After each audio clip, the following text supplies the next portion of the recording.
para vocês que nós vamos conversar aqui sobre os tópicos do edital da UERJ na parte de linguagens, né? Então, gente, hoje eu vim falar com vocês, não é para dar nenhum conteúdo a mais. Esse tópico que eu vou abordar com vocês, nós vamos falar sobre os assuntos que mais caem na parte de linguagem da UERJ, né? Então, nós já contemplamos todo o edital, nós já vimos todas as matérias parte por parte, mas existem alguns tópicos que eles são muito importantes. Eles são tão importantes que a banca cobra em prova de forma recorrente, né? Então, ele já tem o hábito de usar essas questões, essas matérias, esses conteúdos em forma de questão. Então, você, como candidato, precisa se preparar, redobrar a sua atenção e se preparar mais em relação a essas questões, porque as outras, se forem aparecer, né, vão ser surpresa para os outros candidatos. Mas essas aqui, no caso que eu vou conversar com vocês, já que elas aparecem com tanta frequência, o candidato já precisa estar preparado para ela, uma vez que a gente já sabe, entre aspas, né, que a banca vai cobrar esse tipo de assunto. Então, você, como candidato, como quem vai disputar uma vaga, você não pode se permitir fazer uma prova sem saber um desses tópicos aqui, ok? Então, o primeiro tópico que nós vamos falar é a semântica. O que é semântica? Né? A semântica é o estudo dos significados, os estudos dos sentidos. Né? E como que a UERJ cobra essa parte de semântica? Ela cobra relacionado às relações semânticas. Então, para quem não lembra, ela vai cobrar antônimos, sinônimos, parônimos, né? Hiperônimos, hipônimos, polissemia, ambiguidade. Então, todas essas relações de sentido, todas essas relações onde os significados são montados pelos contextos, a UERJ vai cobrar relacionada à parte de semântica. Então, é muito importante ver essa parte de hipônimo e hiperônimo, que o pessoal confunde muito, a parte de ambiguidade, então o duplo sentido, né, a dupla interpretação de uma frase. É muito importante também a questão da polissemia, então uma mesma estrutura pode receber significados diferentes, pode ter significados diferentes. Então, é muito importante que o aluno saiba bastante de semântica. Antônimo e sinônimo, então, nem precisa comentar, né? Cai muito. Principalmente, gente, em relação a sinônimo, a UERJ cobra bastante, por exemplo, colocar uma palavra lá, então a palavra tal. Qual dessas aqui são sinônimas dessa? Então, você precisa saber primeiro o sentido da palavra do enunciado, para depois você conseguir marcar quais são os sinônimos abaixo. Então, você precisa ter uma quantidade de leitura muito grande, né? Você precisa ler bastante para poder identificar os sentidos de cada palavra.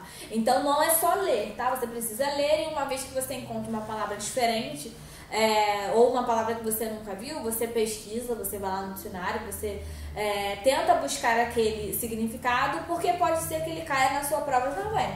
E se cair na sua prova sem você ter visto antes, vai ser uma questão desconhecida, né? Vai ser uma opção que você não vai saber marcar. Agora, se você já leu antes, já encontrou essa palavra num outro contexto e já pesquisou no dicionário, quando você chegar na prova, você tanto vai saber o que ela significa, como também vai conseguir marcar as opções para saber se é sinônimo, se é antônimo, enfim, tá? Então, essa é a parte de semântica.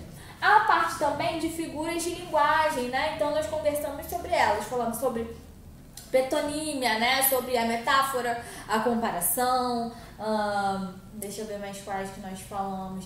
Falamos sobre paradoxo, antítese, falamos sobre hipérbole, falamos sobre eufemismo, falamos, deixa eu ver mais qual, personificação. Então, essas figuras de linguagem são muito importantes, tá? Então, não esqueça de ver as figuras de linguagem, principalmente porque algumas são muito parecidas entre si.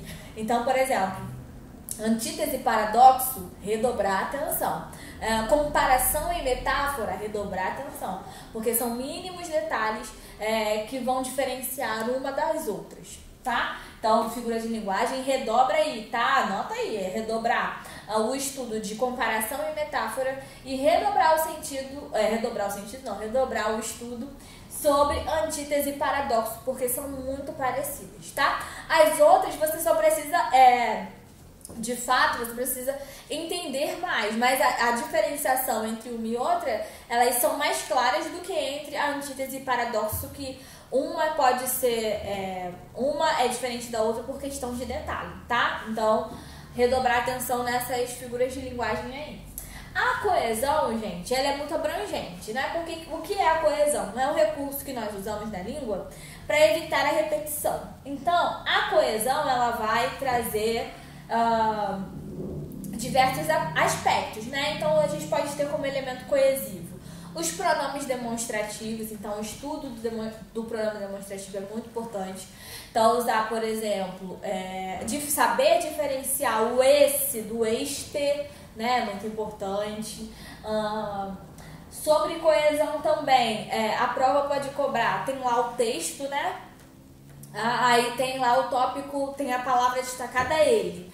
Então você tem que saber lá do texto a quem esse ele está se referindo. Então você tem que voltar no texto e conseguir identificar de quem esse ele está se referindo, tá? Então esse tipo de coesão também é muito importante, mas dá para fazer na prova porque é só você reler o texto, né? Ou reler o parágrafo de forma mais breve, mas dá para fazer.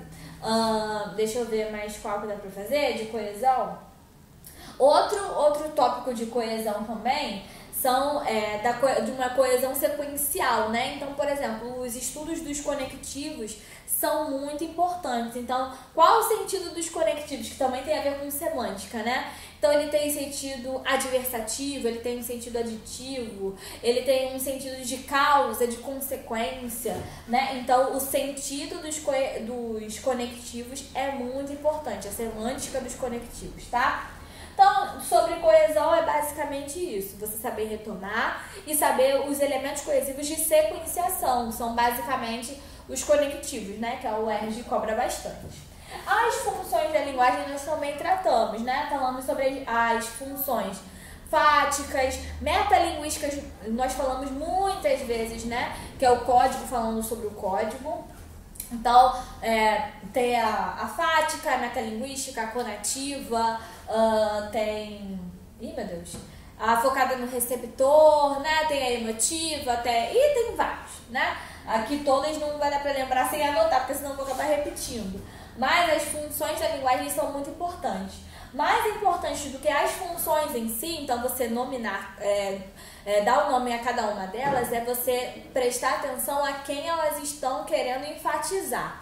Então, por exemplo, uma vez que você sabe que a função apelativa ela é focada no receptor, né, em convencer o receptor, torna mais fácil para você resolver as questões. Então, não basta decorar as funções da linguagem, você precisa também saber diferenciar a quem essa função está tentando enfatizar. Então, ela tenta enfatizar o leitor, ela tenta enfatizar o emissor, como é o caso da emotiva, né? Ela tenta enfatizar a mensagem, o código, né? Então, você precisa prestar atenção nisso, tá? Então, não estude só as funções. Você precisa estudar também quem essa função quer enfatizar, que também é muito importante. E os elementos da narrativa, por mais que seja uma matéria assim que pareça ser de redação, a UERJ cobra porque a redação da UERJ ela é dissertativa argumentativa, então não cobra elementos da narrativa, né? Não cobra uma narração para você escrever. Então, onde que ela vai cobrar algum assunto sobre narrativa? Ela vai cobrar na parte de linguagens, né? Então, os elementos da narrativa, para a UERJ, você precisa focar nos elementos de verossimilhança. Então, quais são os elementos que tornam aquela história verídica, né? Que torna aquele fato narrado como real para você, né? Que faz você acreditar naquilo. Então, os aspectos de verossimilhança são muito importantes. O tipo de narrador também é muito importante. Então, se ele é um narrador observador, se ele é onisciente... O tipo de discurso, então, é um discurso direto, é um discurso indireto, é um discurso indireto livre. Isso também é muito importante. A função daqueles personagens, então, se eles são protagonistas, antagonistas, se eles são coadjuvantes, isso é muito importante, tá? Então, todos os elementos de narrativa, eu lembro que tem uma aula específica de narrativa na plataforma de vocês, tá? Então, esses aqui, gente, são tópicos que você não pode chegar na prova sem saber, porque tem uma recorrência muito maior da aparição desses tópicos, então você não pode se dar ao luxo de chegar na prova sem saber esses aqui, ok?